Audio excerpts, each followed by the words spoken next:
तो गाइस आज की इस वीडियो का जो हमारा टॉपिक है वो है concepts of OOPs in Java programming language. जी हाँ गाइस, आज की इस वीडियो में मैं आप लोगों को कॉन्सेप्ट्स ऑफ ऊप्स यानी ऑब्जेक्ट ओरिएंटेड प्रोग्रामिंग के जो कॉन्सेप्ट्स होते हैं उनके बारे में कंप्लीटली इन डिटेल्स बताने वाले हूँ। तो चले अब without wasting any time let's get started.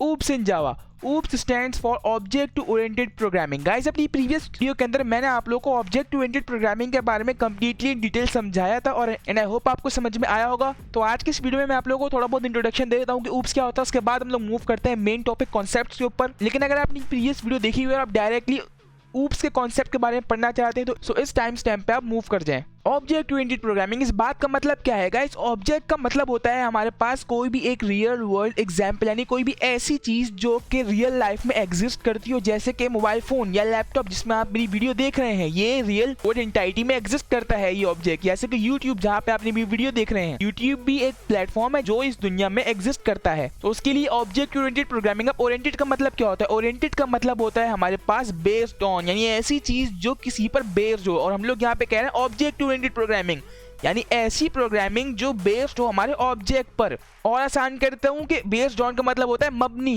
यानी ऐसी प्रोग्रामिंग जो हमारे मेन ऑब्जेक्ट यानी रियल वर्ल्ड एंटाइटी वाले ऑब्जेक्ट पर मबनी हो, उसको हम लोग कहते हैं ऑब्जेक्ट ओरिएंटेड प्रोग्रामिंग।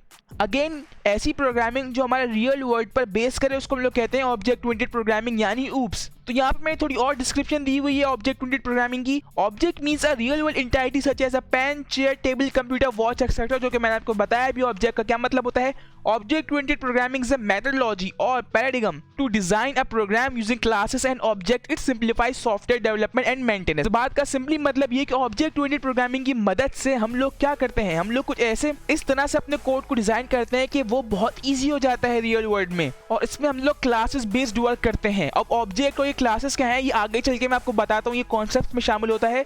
सो अभी तक ऑब्जेक्ट ओरिएंटेड प्रोग्रामिंग का टोटली मतलब आई होप आपको समझ में आया होगा, वो ये है कि ऐसी प्रोग्रामिंग जो हमारे रियल वर्ल्ड एंटाइटी पर बेस करे उसको हम लोग कहते हैं ऑब्जेक्ट ओरिएंटेड प्रोग्रामिंग। यानी लेट्स सपोज अगर आपने एक कॉम्प्लेक्स प्रोग्राम को ऑब्जेक्ट ओरिएंटेड प्रोग्रामिंग के थ्रू सॉल्व किया और फिर बाद में आपने एनालाइज किया कि यार ये जो मैंने प्रोग्राम अभी सॉल्व किया है ऑब्जेक्ट ओरिएंटेड प्रोग्रामिंग के जरिए, अगर मैं इसमें ऊप्स का इस्तेमाल नहीं करता यानी ऑब्जेक्ट ओरिएंटेड प्रोग्रामिंग का कॉन्सेप्ट यूज नहीं करता, तो ये प्रोग्राम ये सॉल्व करना कितना बड़ा बर्डन बन जाता। इसी के लिए हम लोग ऊप्स का यूज करते हैं, जिसकी मदद से हम लोग रियल वर्ल्ड एंटाइटी के बेस पर अपने प्रोग्राम को सॉल्व करते हैं और वो हमारे लिए बहुत ईजी बन जाता है। तो आई होप आपको इससे रिकैप हो गया होगा कि ऊप्स हम लोग कैसे कहते हैं, और अगर आप फर्स्ट टाइम ऊप्स का कॉन्सेप्ट पढ़ रहे हो तो मैं उम्मीद करता हूँ आपको समझ में आ गया होगा। अब बात कर लेते हैं हम लोग मेन कॉन्सेप्ट्स ऑफ ऊप्स के। Concepts of oops guys, Java programming में हमारे पास ऊप्स के जितने भी कॉन्सेप्ट्स होते हैं वो तमाम मैंने यहाँ पर लिस्ट डाउन कर दिए हैं। इसमें हमारे पास सबसे पहले होता है ऑब्जेक्ट, देन हमारे पास होता है क्लास, देन हमारे पास होता है इनहेरिटेंस, देन हमारे पास होता है पॉलीमॉर्फिज्म, देन हमारे पास होता है एब्स्ट्रैक्शन, देन हमारे पास होता है इनकैप्सुलेशन। ये 6 हमारे पास ऊप्स के कॉन्सेप्ट्स होते हैं। क्या होते हैं ये, इन सब के बारे में एक एक करके मैं आपको बताता हूँ। सबसे पहले हम लोग बात करते हैं ऑब्जेक्ट के बारे में। ऑब्जेक्ट, अभी थोड़ी देर पहले मैंने आपको ऑब्जेक्ट के बारे में बताया था, एग्जांपल दी थी कि ऑब्जेक्ट हम लोग किसे कहते हैं। यहाँ पे मैं आपको इन डिटेल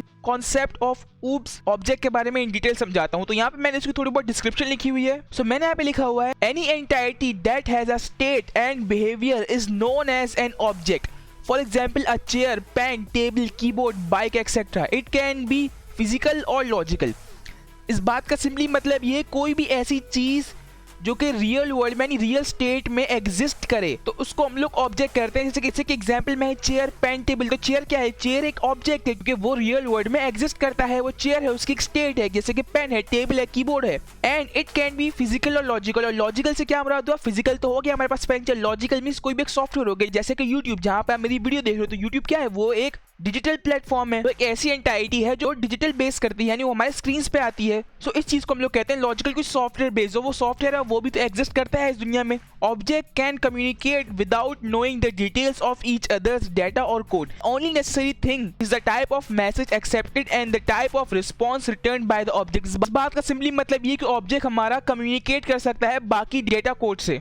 सो ओवरऑल इस बात का सिंपली मतलब ये कि ऐसी चीज जो रियल वर्ल्ड एंटाइटी में बेस करे जिसको यूज करके हम प्रोग्राम करें उसको हम लोग कहते हैं simply object in Java programming language. ये था हमारा फर्स्ट कॉन्सेप्ट। आइए अब सेकंड कॉन्सेप्ट सेकंड कॉन्सेप्ट के बारे में बात करते हैं जो कि है क्लास। यहाँ पे मैंने क्लास की एक डिस्क्रिप्शन लिखी हुई है। अभी थोड़ी देर पहले मैंने आपको बताया था हम लोग ऑब्जेक्ट ओरिएंटेड प्रोग्रामिंग के अंदर ऑब्जेक्ट बनाते हैं और फिर क्लास बेस्ड वर्क करते हैं, यानी सब लोग क्लासेस बनाते हैं। अब क्या होती हैं ये क्लासेस, आइए इनके बारे में पढ़ते हैं। तो मैंने यहाँ पे लिखा हुआ है the collection of object is called class, it is a logical entity. A class can also be defined as a blueprint form which you can create an individual object. Class doesn't consume any space. इस बात का simply मतलब यही है, collection of object को हम लोग कहते हैं क्लास। ये एक लॉजिकल एंटिटी होती है। लॉजिकल एंटिटी क्या होती है, अभी थोड़ी देर पहले ऑब्जेक्ट में आपको समझाया था। A class can also be defined as a blueprint form, यानी एक क्लास को हम लोग डिफाइन कर सकते हैं एज अ ब्लूप्रिंट फॉर्म, जिसको हम लोग क्रिएट कर सकते हैं इंडिविजुअली, यानी क्लास को हम लोग इंडिविजुअली क्रिएट कर सकते हैं एज अ ब्लूप्रिंट। और यहाँ पे मैंने लिखा है class doesn't consume any space, यानी क्लास जो है, जो हम लोग क्लासेस बनाते हैं ऑब्जेक्ट ओरिएंटेड प्रोग्रामिंग में, यानी जो हम क्लास बनाते हैं ऑब्जेक्ट ओरिएंटेड प्रोग्रामिंग में, वो हमारी मेमोरी में स्पेस नहीं लेती। It doesn't consume any space, यानी ये कोई भी स्पेस नहीं लेती है हमारी मेमोरी में। सो आई होप गाइस आपको क्लासेस के बारे में भी समझ में आया होगा। क्या होता है, हमारे पास ऑब्जेक्ट होता है, फिर उस ऑब्जेक्ट की हम लोग क्लासेस बना के वर्क करते हैं। क्लास क्या होता है, आई होप समझ में आया होगा। Collection of object is called classes. So चलिए गाइस अब अगले कॉन्सेप्ट के बारे में बात करते हैं, जो कि है एब्स्ट्रैक्शन। एब्स्ट्रैक्शन गाइस, जब जो मैं कॉन्सेप्ट आपको बता रहा हूँ उसका सीक्वेंस तो आगे पीछे हो सकता है, लेकिन इनके मीनिंग सारे एक है। सीक्वेंस से कोई फर्क नहीं पड़ता, एक एक करके मैं आपको इन सब के बारे में बता रहा हूँ। अब बारी आती है एब्स्ट्रैक्शन की। एब्स्ट्रैक्शन क्या है, बहुत सिंपल सा कॉन्सेप्ट है, मैं आपको समझाता हूँ। यहाँ पे मैंने इसकी डिस्क्रिप्शन लिखी हुई है। सो यहाँ पे मैंने लिखा हुआ है hiding internal details and showing functionalities is known as abstraction. इस बात का सिंपली मतलब क्या है, यही है कि हमसे इंटरनल डिटेल्स हाइड की जाए, यानी छुपाई जाए, यानी हम लोगों को बस बता दिया जाए कि भाई ये एक चीज़ है और ये ऐसे ऐसे वर्क करती है। अब ये वर्क कैसे करती है, उसके पीछे क्या लॉजिक है, वो हमें नहीं बताई जा रही, यानी हमसे इंटरनल डिटेल्स हाइड की जा रही है और हमें बता रहे कि भाई ये एक प्रोडक्ट है और ये ऐसे ऐसे वर्क करता है। उसके फंक्शंस तुम्हें बता रहे हैं, लेकिन हमसे इंटरनल डिटेल्स हाइड की जा रही हैं। इसको हम लोग कहते हैं abstraction. For example phone call, हमने मिसाल ली फोन कॉल की, we don't know the internal processing, यानी हम लोग फोन तो करते हैं, अब तो हमें ये तो पता होता है कॉल कैसे करना है, फोन के ऑप्शन पे जाके देन कॉल करना, फिर बात करनी है, लेकिन हम लोग को इंटरनल डिटेल्स नहीं पता इसकी कि कैसे कॉल जाती है, किस तरह से वायरलेसली इतनी दूर बैठे बंदे से बात हो रही है। तो इसको हम लोग कहते हैं इंटरनल डिटेल्स छुपाना, जिसको कहते हैं abstraction. In Java we can use abstract classes and interface to achieve abstraction, यानी हम लोग एब्स्ट्रैक्ट क्लासेस बनाते हैं जावा प्रोग्रामिंग के अंदर, जिसके जरिए हम लोग एब्स्ट्रैक्शन कर सकें। अब इसकी मैं आपको एक और एग्जाम्पल, हमारे पास एक स्प्रे आता है जिसका नाम है WD-40। ये हमारे पास एक स्प्रे आता है, कुछ इस तरह का दिखता है ये। अब इसका क्या मकसद होता है, इसका मकसद होता है फॉर रस्ट प्रोटेक्शन, यानी ये चीजों में जंग लगने से बचाता है। कोई नट है जो फिक्स हुआ है और खुल नहीं रहा है, तो इसके लिए क्या करते हैं हम लोग, थोड़ा बहुत उसके ऊपर WD-40 स्प्रे करते हैं और फिर वो आसानी से खुल जाता है, यानी वो क्या करता है, वो थोड़ा बहुत जाम भी खोल देता है। तो ये तो हमारे पास बहुत काम की चीज है WD-40। हम लोगों को पता है कि इसके फंक्शंस क्या हैं, फंक्शनैलिटीज नो, यानी हम इसके फंक्शंस पता है कि ये काम करता है, लेकिन ये किसी भी ऑब्जेक्ट को जंग लगने से कैसे बचाता है, इसकी पीछे का फॉर्मूला क्या है, ये हम लोग को नहीं बताया जाता, यानी हमसे इंटरनल डिटेल्स हाइड की जाती हैं। हमें ये तो पता है कि भाई ये WD-40 स्प्रे इन कामों में आता है, इस तरह से हम लोग उसको यूज करते हैं, लेकिन हम लोग उसको इस तरह से यूज करते हैं, इसके पीछे क्या लॉजिक है और ये कैसे प्रोटेक्ट करता है इन सब चीजों से, ये होती है इंटरनल डिटेल्स, ये हमसे हाइड की जाती हैं। तो इसको हम लोग कहते हैं एब्स्ट्रैक्शन, यानी hiding internal details. Simply 3 word में हो गया ये hiding internal details. I hope आपको समझ में आया होगा। अब बात कर लेते हैं अगले कॉन्सेप्ट की, जो कि है इनकैप्सुलेशन। नाम से पता चल रहा होगा इनकैप्सुलेशन इसका क्या मतलब होता होगा, फिर भी मैं आपको बता देता हूँ। यहाँ पे इसकी डिस्क्रिप्शन लिखी हुई है, यहाँ पे मैंने लिखा हुआ है binding code and data together into a single unit are known as encapsulation, यानी बहुत ज्यादा डेटा को कलेक्ट करके एक सिंगल यूनिट में जमा कर देना, इसको हम लोग कहते हैं इनकैप्सुलेशन, यानी बाइंड कर देना, मिला देना, बहुत ज्यादा कोड को सिंगल यूनिट में कंबाइन कर देना, इसको हम लोग कहते हैं इनकैप्सुलेशन। और एग्जांपल, एक बहुत अच्छी एग्जांपल मैंने यहाँ पे लिखी है, a capsule is a wrap with different medicine, यानी हम लोगों को कैप्सूल मिलती है जिसके अंदर मेडिसिन रैप्ड हुई होती है। अब लेट्स सपोज आपको विटामिन ई चाहिए, आप इसके बारे में रिसर्च करेंगे तो आपको पता चलेगा हम लोग तो फ्रूट से भी विटामिन मिलते हैं, हम लोग को दूध से भी मिलते हैं, बाकी सही चीजों से भी मिलते हैं, लेकिन हम लोग ये बार बार चीजें कैसे खाएंगे। कुछ लोग तो मैनेज कर लेते हैं, लेकिन कुछ लोग तो मैनेज नहीं कर सकते। तो इसके लिए हमारे पास क्या होता है, हमारे पास विटामिन ई की कैप्सूल्स आती हैं, विटामिन डी की कैप्सूल्स आती हैं। तो अगर आप वो एक कैप्सूल खा लो तो इस एक कैप्सूल से आपकी तमाम विटामिन की जरूरत पूरी हो जाएंगी। तो इसी चीज को हम लोग कहते हैं इनकैप्सुलेशन, यानी वो तमाम चीजें जो हमें फ्रूट्स, दूध और डेयरी आइटम से पूरी हो रही थी, उन सब चीजों को उन लोगों ने कैप्सूल में बंद कर दिया और हमें बोला कि आप ये खा लो और आपकी बाकी सारी जरूरत पूरी हो जाएगी। सो इसी चीज को हम लोग कहते हैं इनकैप्सुलेशन। इनकैप्सुलेशन ही बहुत ज्यादा कोड को कंबाइन करके एक जगह कर दिया, उसको हम लोग कहते हैं इनकैप्सुलेशन। एंड आई होप आपको समझ में आया होगा। अब बात करते हैं अगले कॉन्सेप्ट की, जो है इनहेरिटेंस। इनहेरिटेंस गाइस, यहाँ पर भी मैंने इनहेरिटेंस की एक डेफिनेशन लिखी हुई है, बहुत आसान सा होता है, मैं आपको समझाता हूँ। यहाँ पे मैंने लिखा हुआ है when one object acquires all the properties and behaviour of a parent object, It's known as inheritance. It provide code reusability. It is used to achieve runtime polymorphism. अभी इस बात को छोड़ दें, अभी आप ये सुने कि when an object acquires all the properties and behavior of a parent object, it's known as inheritance. इस बात का मतलब क्या है? मैं आपसे बोलूँ कि मुझे कैमरा चाहिए जिससे मैं वीडियो रिकॉर्ड कर सकूँ, और एक स्पीकर चाहिए जिससे मैं गाने सुन सकूँ, और मुझे एक लैपटॉप भी चाहिए जिसके अंदर अपनी वीडियो भी एडिट कर सकूँ। तो इन सब चीज़ों के बदले हम लोग यूज़ कर सकते हैं एक फ़ोन का। एक फ़ोन क्या करेगा? फ़ोन के अंदर कैमरा होता है, तो अब वो कैमरा क्या करेगा? अब वो फ़ोन एज अ मेरे पास कैमरा यूज़ होगा, तो मैं इसको एज अ कैमरा यूज़ कर सकता हूँ। अब बात करें स्पीकर की, फ़ोन में हमारे पास स्पीकर भी होते हैं जिसके जरिए हम गाने भी सुन सकते हैं। अब अगली बात करते हैं एडिटिंग की। तो थोड़ी बहुत एडिटिंग तो हम लोग फ़ोन में भी कर सकते हैं, बहुत सारे सॉफ्टवेयर आते हैं। सो इस तरह से फ़ोन क्या हुआ? फ़ोन हमारे पास एक इनहेरिट ऑब्जेक्ट हो गया जो बाकी सारी चीज़ों को भी कवर कर रहा है। जैसे कि मैंने यहाँ पे लिखा हुआ है कि when an object acquires all the properties and behaviour of a parent object, यानी मैंने बोला कि भाई हमारे पास तीन चीज़ें, या तो आप एक लैपटॉप ले लो वीडियो एडिटिंग के लिए, या तो आप एक स्पीकर ले लो, या तो आप एक कैमरा ले लो, या फिर इन तीनों के बदले इन तीनों के पेरेंट ऑब्जेक्ट जो कि है मेरे पास फ़ोन, या तो आप उसको ले लो, क्योंकि ये तीनों काम आपके उस फ़ोन में भी हो सकते हैं।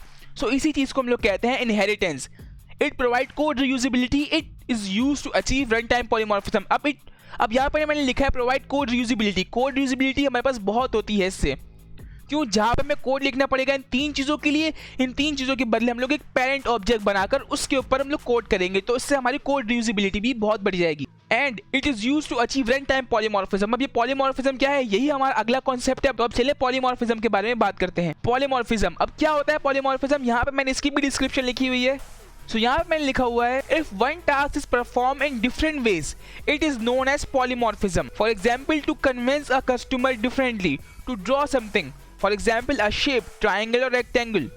इस बात का मतलब क्या हुआ? सिंपली ये हुआ कि यहाँ पर मैंने लिखा है one task is perform in different veg, यानी कोई एक टास्क हम लोग डिफरेंट तरीके से परफॉर्म कर सकें। यानी मैं आपको एक एग्जाम्पल देता हूँ। मैंने आपसे बोला आप मुझे गाना गा के सुनाओ, अब इसकी क्या परफॉर्मेंस है? मैंने आपको एक टास्क दिया कि भाई आप मुझे गाना गा के सुनाओ। अब मैंने क्या लिखा है यहाँ पर? It can be perform in different veg, यानी गाना आप मुझे खड़े होकर भी सुना सकते हो, आप वो मुझे बैठ के भी सुना सकते हो, आप वो मुझे कोई और काम करते भी सुना सकते हो। तो उसका मतलब क्या हुआ? ये पॉलीमॉर्फिज्म है, यानी मैंने आपको एक टास्क दिया गाना गाने का और आपने इस टास्क को डिफरेंट तरीकों से मुझे परफॉर्म करके दिखाया। इस चीज़ को हम लोग कहते हैं पॉलीमॉर्फिज्म। जैसे कि मैंने आप लिखा है to convince a customer differently, to draw something, हमें कुछ बनाना है। In Java we use method overloading and method overriding to achieve polymorphism. और जावा प्रोग्रामिंग के अंदर हम लोग मेथड ओवरलोडिंग और मेथड ओवरराइडिंग के जरिए पॉलीमॉर्फिज्म को यूज करते हैं। अब ये मेथड और मेथड ओवरलोडिंग क्या है, इन सब के बारे में अपनी प्रीवियस कुछ वीडियोस में आप लोगों को बता चुका हूं। तो अगर आपने वो वीडियो नहीं देखी तो जाकर देख लीजिएगा, उस वीडियो का लिंक नीचे डिस्क्रिप्शन में ऊपर आई बटन पे शो हो रहा है। तो उस वीडियो के अंदर मैंने आप लोगों को मेथड और मेथड ओवरलोडिंग के बारे में कंप्लीटली डिटेल थ्योरेटिकली और प्रैक्टिकली इंटेलिजेंट आइडिया में कोडिंग करके सिखाया है। सो गाइस, ये होता है हमारे पास पॉलीमॉर्फिज्म। एक टास्क को डिफरेंट तरीकों से परफॉर्म करना, इस चीज को हम लोग कहते हैं पॉलीमॉर्फिज्म।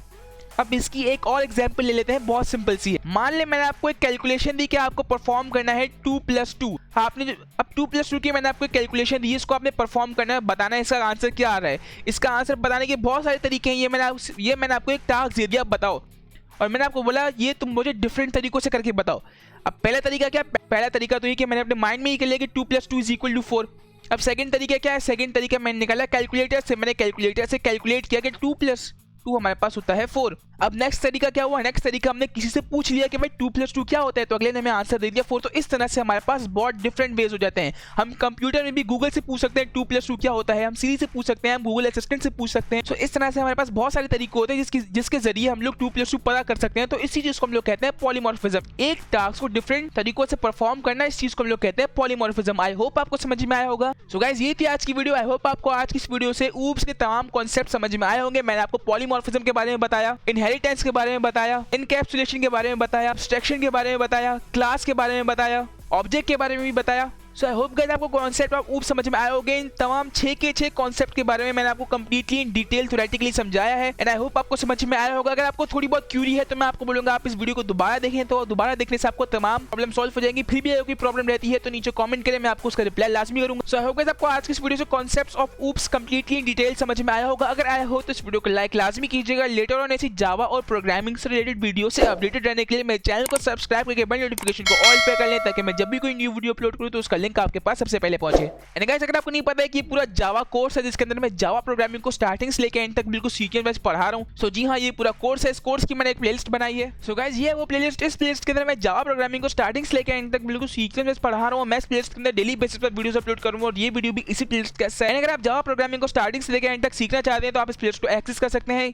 यहाँ क्लिक करके इस प्लेलिस्ट को सेव कर लें। उसी के साथ साथ इस प्लेलिस्ट का लिंक नीचे डिस्क्रिप्शन में ऊपर आई बटन पर शो हो रहा है। सो चलिए गाइस अभी तक के लिए बस इतना ही। मैं मिलता हूँ आपसे अगली वीडियो में, तब तक के लिए thanks for watching and don't forget to subscribe.